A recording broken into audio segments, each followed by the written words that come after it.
ಎಲ್ಲರಿಗೂ ನಮಸ್ಕಾರ. Welcome back to banking ಕನ್ನಡಿಗ. ಈ ವಿಡಿಯೋದಲ್ಲಿ ನಾನು UPS PO prelims expected cut of ಬಗ್ಗೆ ಡಿಸ್ಕಸ್ ಮಾಡ್ತಿದ್ದೀನಿ. ಇದು ಜಸ್ಟ್ ಎಕ್ಸ್ಪೆಕ್ಟೆಡ್ ಕಟ್ ಆಫ್ ಮಾತ್ರ. ಇದು ನಾನು ರಾಂಗ್ ಇರ್ಬೋದು ಅಥವಾ ರೈಟ್ ಇರ್ಬೋದು. ಅಂಡ್ ನನ್ನ ವಿಡಿಯೋ ಅಷ್ಟೇ ಅಲ್ಲ, ನೀವು ಯೂಟ್ಯೂಬಲ್ಲಿ ಯಾವುದೇ ಪ್ಲಾಟ್ಫಾರ್ಮಲ್ಲಿ ಯಾವುದೇ ದೊಡ್ಡ ಯೂಟ್ಯೂಬರ್ ಆಗಲಿ ಚಿಕ್ಕ ಯೂಟ್ಯೂಬರ್ ಆಗಲಿ ಯಾರ ಕಟ್ ಆಫ್ ಕೂಡ ಎಕ್ಸಾಕ್ಟಾಗಿ ಯಾರು ಪ್ರೆಡಿಕ್ಟ್ ಮಾಡೋಕ್ಕಾಗಲ್ಲ. ಜಸ್ಟ್ ಸ್ಪೆಕ್ಯುಲೇಷನ್ಸು. ಕೆಲವೊಂದು ಸಲ ಕರೆಕ್ಟಾಗಿ ಎಕ್ಸಾಕ್ಟು ಪ್ರೆಡಿಕ್ಟ್ ಮಾಡ್ಬೋದು. ಯಾಕೆಂದರೆ ನಾನು ಲಾಸ್ಟ್ ಇಯರ್ RRB PO ಇರ್ಬೋದು, IPS PO ಮತ್ತು IPS ಕ್ಲರ್ಕ್ದು ಒಂದು ಬಿಟ್ಟು ಇನ್ನು ಉಳಿದಿದ್ದೆಲ್ಲ ಏನು ಎಕ್ಸ್ಪೆಕ್ಟೆಡ್ ಕಟ್ ಆಫ್ ಹೇಳಿದೆ ಅದೇ ರೇಂಜಲ್ಲಿ. Like RRB PO last result ಹಿಂದಿನ ಎಲ್ಲ ಪ್ರೆಡಿಕ್ಟ್ ಮಾಡಿದ್ದು ಎಕ್ಸಾಕ್ಟ್ ಕ್ಯಾಟಗರಿ ವೈಸ್ ಕೂಡ ಎಕ್ಸಾಕ್ಟ್ ಆಗಿ ಅದೇ ರೀತಿ ಕಟ್ ಆಫ್ ಬಂದಿತ್ತು.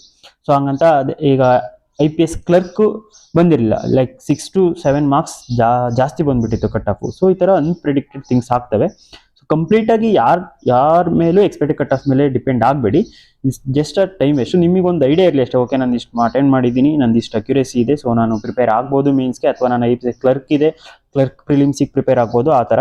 ಬಟ್ ಇನ್ನೊಂದು ಏನು ಅಂದರೆ, ಯಾವತ್ತು ಈ ಪ್ರಿಲಿಮ್ಸ್ ಆಯ್ತಲ್ಲ, ಪ್ರಿಲಿಮ್ಸ್ಗೆ ರಿಸಲ್ಟ್ ಬಂದಮೇಲೆ ಮೇನ್ಸ್ ಪ್ರಿಪೇರ್ ಸ್ಟಾರ್ಟ್ ಮಾಡ್ತೀನಿ ಕ್ಲಿಯರ್ ಆದರೆ ಆ ಥರ ಮೈಂಡಲ್ಲಿ ಇಟ್ಬೇಡಿ. ನಿಮ್ಗೆ 1%, 5% ಚಾನ್ಸ್ ಇದೆ ನಂದು ಪ್ರಿಲಿಮ್ಸ್ ಕ್ಲಿಯರ್ ಆಗುತ್ತೆ ಅಂತ ನಿಮಗೆ ನಂಬಿಕೆ ಇದ್ದರೆ ನೀವು ಪ್ರಿಪ್ರೇಷನ್ ಸ್ಟಾರ್ಟ್ ಮಾಡಿಬಿಡಿ. ಯಾಕೆ ಅಂತಂದರೆ ಪ್ರಿಲಿಮ್ಸ್ ರಿಸಲ್ಟ್ IPS ಏನು ಮಾಡುತ್ತೆ ಅಂತಂದರೆ, ಬೇಕಿದ್ರೆ ಮೇನ್ಸ್ ಎಕ್ಸಾಮಿಗೆ 7 days 5 days ಇದ್ದಂಗೆ ಪ್ರಿಲಿಮ್ಸ್ ರಿಸಲ್ಟ್ನ ಔಟ್ ಮಾಡಿಬಿಟ್ಟು ಅವತ್ತೇನೆ ಮೇನ್ಸ್ದು ಕಾಲ್ ಲೆಟರ್ ಕೂಡ ಬಿಟ್ಬಿಡುತ್ತೆ. ಸೊ ರಿಸಲ್ಟ್ ಮೇಲೆ IPS ಫೈನಲ್ ರಿಸಲ್ಟ್ ಮೇಲೆ ಡಿಪೆಂಡ್ ಆಗಿ, ಬಟ್ ಇನ್ ಬಿಟ್ವೀನ್ ರಿಸಲ್ಟ್ ಇರುತ್ತಲ್ಲ, ಪ್ರಿಲಿಮ್ಸ್ ರಿಸಲ್ಟ್ ಇರ್ಬೋದು, ಮೇನ್ಸ್ ರಿಸಲ್ಟ್ ಇರ್ಬೋದು, ಅದು ಯಾವುದ್ರ ಮೇಲೂ ಜಾಸ್ತಿ ಡಿಪೆಂಡ್ ಆಗೋಬೇಡಿ. ಯಾಕೆಂದರೆ ಎಕ್ಸಾಕ್ಟ್ ಡೇಟ್ ಅವರು ಮೆನ್ಷನ್ ಮಾಡಲ್ಲ. ಎಕ್ಸಾಮ್ ಏನಿದೆ ಅವತ್ತೇ ನಡೆಯುತ್ತೆ.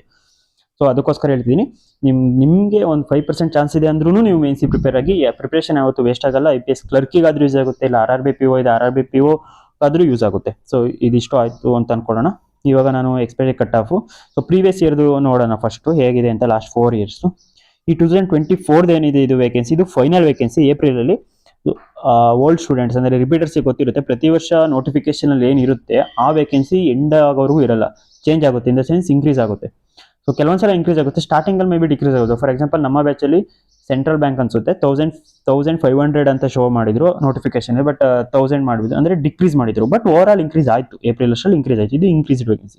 ಇನ್ನು ಉಳಿದಿದ್ದೆಲ್ಲ ಏನಿದೆ ಅದು ನೋಟಿಫಿಕೇಶನ್ ಬಂದ ಟೈಮಲ್ಲಿ ಇದ್ದಂಥ ವೇಕೆನ್ಸಿ. ಸೊ ಇವಾಗ ನಾವು ನೋಟಿಫಿಕೇಶನ್ ಬಂದ ಟೈಮಿಂದ ವೇಕೆನ್ಸಿ ಮಾತಾಡಬೇಕು, ಯಾಕೆಂದರೆ ಈ ಸಲ ಇನ್ನೂ ಇನ್ಕ್ರೀಸ್ ಆಗಿಲ್ಲ. ಆ್ಯಂಡ್ ಇನ್ಕ್ರೀಸ್ ಆಗಿರೋದು ಹೇಗೆ ಗೊತ್ತಾಗುತ್ತೆ ಅಂತ ಅಂದರೆ, ತುಂಬ ಜನ RTA ಫೈಲ್ ಮಾಡ್ತಾರೆ. ನೀವು ಕೂಡ RTA ಫೈಲ್ ಮಾಡ್ಬೋದು. RTA ಹೇಗೆ ಫೈಲ್ ಮಾಡೋದು ವೇಕೆನ್ಸಿಗೆ ಅಂತ ನಾನು ಆಲ್ರೆಡಿ ಒಂದು ವಿಡಿಯೋ ಮಾಡಿ ಅಪ್ಲೋಡ್ ಮಾಡಿದ್ದೀನಿ. ಆ ವಿಡಿಯೋದಲ್ಲಿ ನೋಡಿ RTA ಫೈಲ್ ಮಾಡಿ. RTAದು ಗೌರ್ಮೆಂಟ್ ವೆಬ್ಸೈಟ್ ಇದೆ, ಆ ವೆಬ್ಸೈಟಲ್ಲಿ ಹೋಗಿ ನೀವು RTA ಫೈಲ್ ಮಾಡ್ಬೋದು. ಅದಕ್ಕೆ ಏನೂ ಖರ್ಚಿಲ್ಲ. ನಿಮ್ಮ BPL ಕಾರ್ಡ್ ಇದ್ದರೆ ನಿಮಗೆ 0 rupees, BPL ಇಲ್ಲ ಅಂತ ಅಂದ್ರೂ ಜಸ್ಟ್ 10 rupeesಲ್ಲಿ ನೀವು RTA ಫೈಲ್ ಮಾಡ್ಬೋದು. ಸೊ ಇವಾಗ ಕಟ್ ಆಫ್ ನೋಡೋಣ. 2024ರಲ್ಲಿ ನಮ್ಮ ಬ್ಯಾಚಲ್ಲಿ 48.5 ಆ್ಯಂಡ್ 2022 ನೋಡಿ 49.75. ಬಟ್ ವೇಕೆನ್ಸಿ 2022ರಲ್ಲೇ ಇದ್ದಿದ್ದು. ಸೊ ನೋಡಿ, ವೇಕೆನ್ಸಿಗೂ ಕಟ್ ಆಫ್ಗೂ ಇದರಲ್ಲೇ ಗೊತ್ತಾಗುತ್ತೆ. ಸೊ ಕಂಪ್ಲೀಟಾಗಿ ನೀವು ಡಿಪೆಂಡ್ ಆಗೋಕ್ಕಾಗಲ್ಲ. ಸೊ ಯಾವ್ಯಾವ ಫ್ಯಾಕ್ಟರ್ ಮೇಲೆ ಕಟ್ ಆಫು ರಿಲೇ ಆಗುತ್ತೆ ಅಂತ ನಾನು ನೆಕ್ಸ್ಟ್ ಡಿಸ್ಕಸ್ ಮಾಡ್ತೀನಿ. ಸೊ ಈ ಕಟ್ ಆಫ್ಗಳು ನೋಡ್ಕೊಳ್ಳಿ. ಈ PDF ನಾನು ಟೆಲಿಗ್ರಾಮಲ್ಲಿ ಶೇರ್ ಮಾಡ್ತೀನಿ. ಸೊ ಈ ವರ್ಷ ಕಟ್ ಆಫ್ ಯಾವುದಾದ ಮೇಲೆ ಎಫೆಕ್ಟ್ ಆಗುವಂಥ factors: number of vacancy 5208. So more the vacancy less the cut off. Because ಎಷ್ಟು ಜನ ಪ್ರಿಲಿಮ್ಸಲ್ಲಿ ಇರುತ್ತೆ ಅದ್ರ 10 times ಮೇನ್ಸಿ ತಗೋತಾರೆ. ಸೊ 10 times ಅಂದರೆ ಜಾಸ್ತಿ ಜನ ತಗೋಬೇಕು. ಸೊ ಕಟ್ ಆಫ್ ಸ್ವಲ್ಪ ಕಮ್ಮಿ ಆಗುತ್ತೆ. ಇನ್ ಟೋಟಲ್ ನಮ್ಮ ನಂಬರ್ ಆಫ್ ಅಪ್ಲಿಕೆಂಟ್ ಜಾಸ್ತಿ ಆದಷ್ಟು ಕಟ್ ಆಫು ಲೈಕ್ ಕಾಂಪಿಟೇಷನ್ ಜಾಸ್ತಿ ಆಗುತ್ತೆ. ಕಾಂಪಿಟೇಷನ್ ಜಾಸ್ತಿ ಆದರೆ ಈಗ ನಂಬರ್ ಆಫ್ ಟೋಟಲ್ ಆಫ್ ಇದರಲ್ಲಿ ರಿಯಲ್ ಕಾಂಪಿಟೇಟರ್ಸ್ ಇರ್ತಾರೆ, ರಿಪೀಟರ್ಸ್ ಇರ್ತಾರೆ, ಫ್ರೆಷರ್ಸ್ ಇರ್ತಾರೆ. ಸೊ ಇದೆಲ್ಲ ಫ್ಯಾಕ್ಟರ್ ಇನ್ಕ್ಲೂಡ್ ಆಗೋದ್ರಿಂದ ಇದು ನಮಗೆ ಸ್ವಲ್ಪ ಕಟ್ ಆಫ್ನ ಇನ್ಕ್ರೀಸ್ ಮಾಡುತ್ತೆ.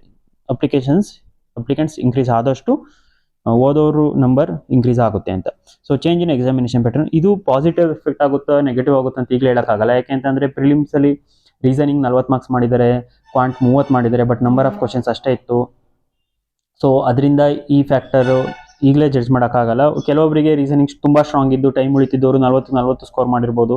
ಆ್ಯಂಡ್ ಅವರು ಮೇ ಬಿ ಕ್ವಾಂಟಲ್ಲಿ ವೀಕ್ ಇರ್ಬೋದು. ಸೊ ಅಂಥವ್ರಿಗೆ ತುಂಬ ಪ್ರಾಫಿಟ್ ಆಗುತ್ತೆ. ತುಂಬ ಜನ ಯಾರು ಜಸ್ಟ್ ಕ್ವಾಂಟ್ ಮೇಲೆ ರಿಲೇ ಆಗಿದ್ರು ಅವರಿಗೆ ಲೈಕ್ ಲಾಸ್ ಇದು. ಸೊ ಇದ್ರ ಮೇಲೆ ಇದು ಎಫೆಕ್ಟ್ ಆಗುತ್ತೆ, ಬಟ್ ನೆಗೆಟಿವ್ ಪಾಸಿಟಿವ್ ಅಂತ ಏನು ಹೇಳಕ್ಕೆ ಬರಲ್ಲ. ಸೊ ಇದೆಲ್ಲ ಫ್ಯಾಕ್ಟರ್ಸ್ನ ಕನ್ಸಿಡರ್ ಮಾಡಿಕೊಂಡು ಆ್ಯಂಡ್ ಬೇರೆ ಚಾನಲ್ಗಳಲ್ಲಿ ರಿವ್ಯೂ ನೋಡಿ ಅಂತ ಕಮೆಂಟ್ ಸೆಕ್ಷನಲ್ಲಿ ಸ್ಟೂಡೆಂಟ್ಸ್ದು ರಿಪ್ಲೈ ನೋಡಿ, ಮತ್ತು ನಂಬರ್ ಆಫ್ ಅಟೆಂಪ್ಟ್ಸ್ ಎಷ್ಟು ಜನ ಹೇಗೆ ಮಾಡಿದ್ದಾರೆ, ಅಂದರೆ ಆವ್ರೇಜ್ ಆಗಿ ಎಷ್ಟು ರಿಲೇ ಆಗ್ತಿದ್ದಾರೆ ಅಂತ.